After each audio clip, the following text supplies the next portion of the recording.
Well, it took quite a lot of fiddling around, but I think I've got it cleaned up pretty well now, so I'm going to plonk you there. Hopefully you might stay there. This is my worktop on top of the wheelie bin. There we go. So there we are. That's that all cleaned up as best I can. It's quite badly pitted, so well, it's not badly pitted really, but it's pitted a little. Cleaned all that up. I've taken all the top off of it. Here it is. Here. I'll show you the inside of that. Hopefully, not knocking the camera over. Cleaned all that up. All the carbon that was in there. I've put a little bit of copper slip in there as well to hopefully help the bearing last a little bit longer. And I'm also going to squirt a little bit of this.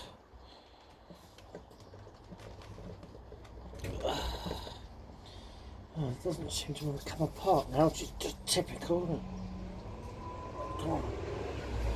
No, I'm not going to force it. It's just going to go badly wrong, otherwise the actual I don't think anything's going to come out of it anyway.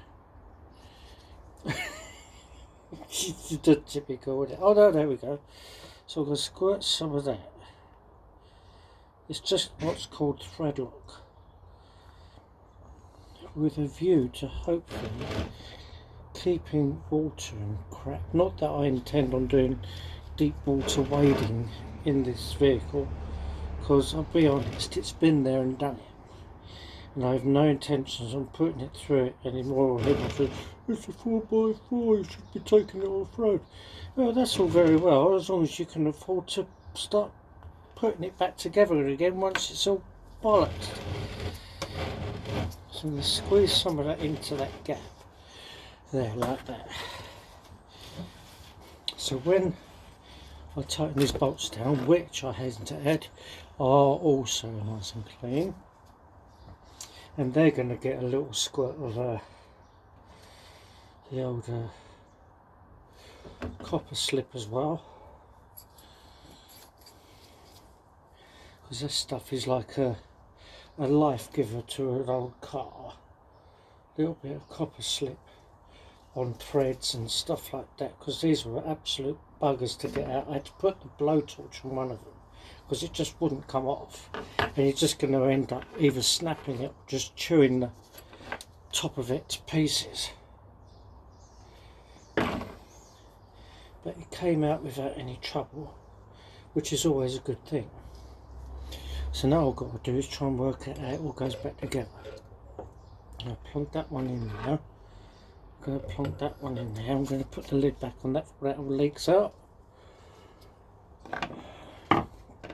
I even went mad and cleaned up the old cable. We've got all that all nice and tidied up in there. Nice clean cable, no cuts or breaks in it. So when it comes to putting this all back together, and in case you're wondering, I have put some grease, copper grease around the bearing here as well, making sure not to get that all over the contacts. So we'll put that there like that,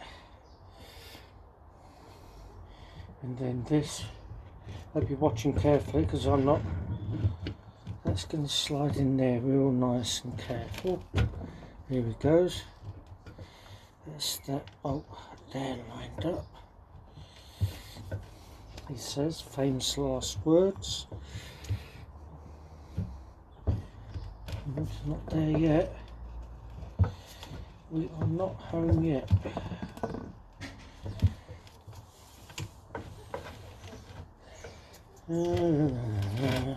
It's been a long time since I've done one of these, so it's bound to go horrifically wrong at some point. I'm just going to get that one started and that one started. Like that. And we'll turn it around and see why it is that isn't going in there. Moves a lot freer now, but just got to get this body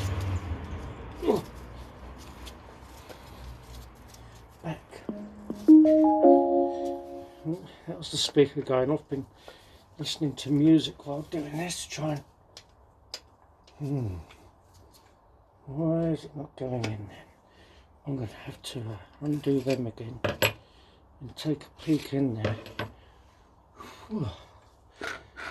See what it is. That's... Oh, look at that.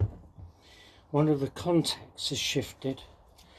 How am I going to get that back to where it should be?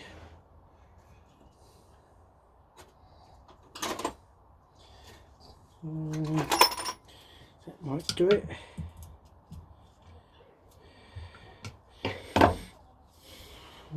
Screwdriver maybe. Careful to not break the cable. It's just typical, that, isn't it? It was all going so well. It's where you need multiple arms and legs, like Carly or something, you know. You're probably wondering, who the hell's Carly? It's the, I think it's the Indian god. I think Kali's something to do with war and stuff. But got multiple arms and legs, a big sabre in each hand. Oh, come on, don't. Why on earth would it do that? I mean, I could just bust the top off of it again, and I'm just reluctant to do that because it seems so bloody fragile. Oh no, don't do that. Oh, it's so close to going back in.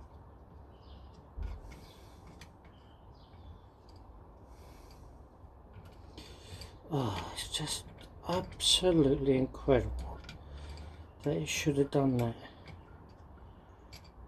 I think I'm just going to have to bust the top open on it again, because I'm trying to avoid doing that because it's all so old and fragile in there.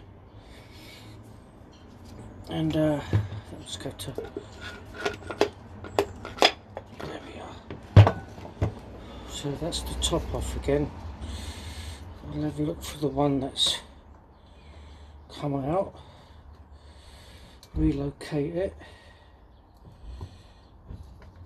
Oh, look at that. It's a bugger to get in, even with your bloody fingers, and you get it. There he is.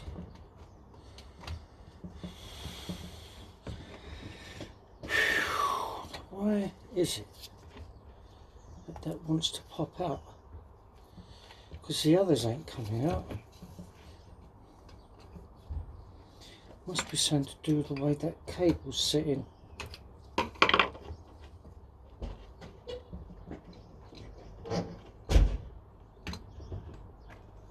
Put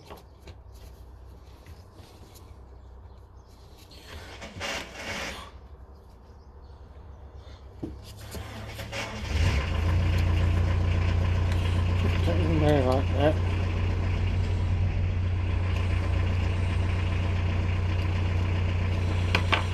Set cable down.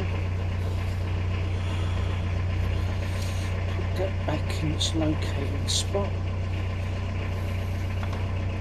Wish me luck, everybody.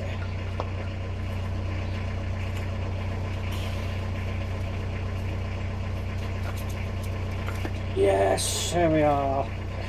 Success. Right, let's get these back in good. It all comes apart again. This is going to be easier said than done as well.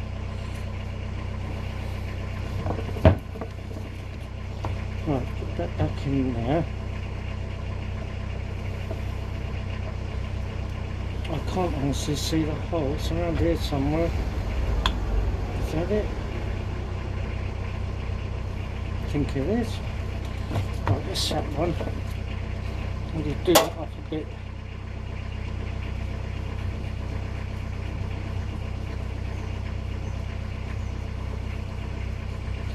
And I hope it's going to hold it together.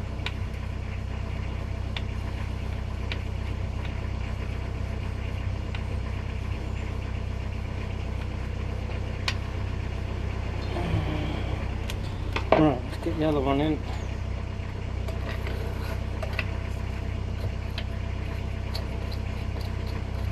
could that.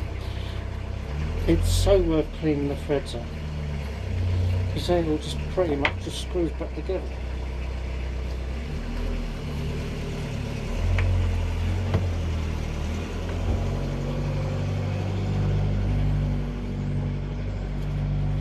Look at that.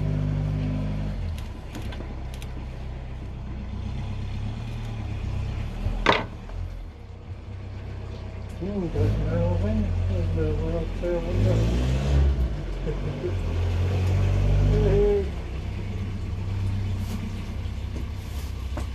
you. Right, so we're going to make sure these are tightened up right up. This is what I used before. To make sure to get it undone along with the blowtorch. Okay. There we are.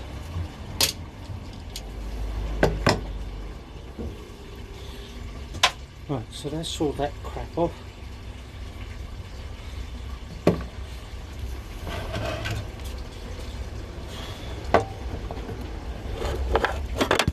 Whoa! Sorry about that. Earthquake! Probably a bad thing to mention at the moment, I won't say that again.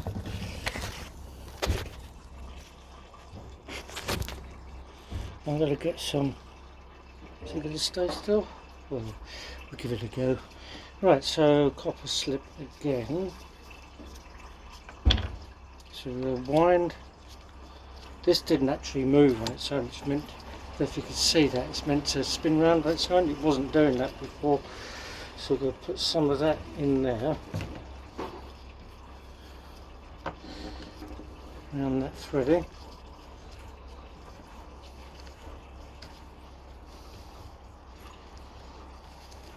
Should be like a new starter motor now, he says.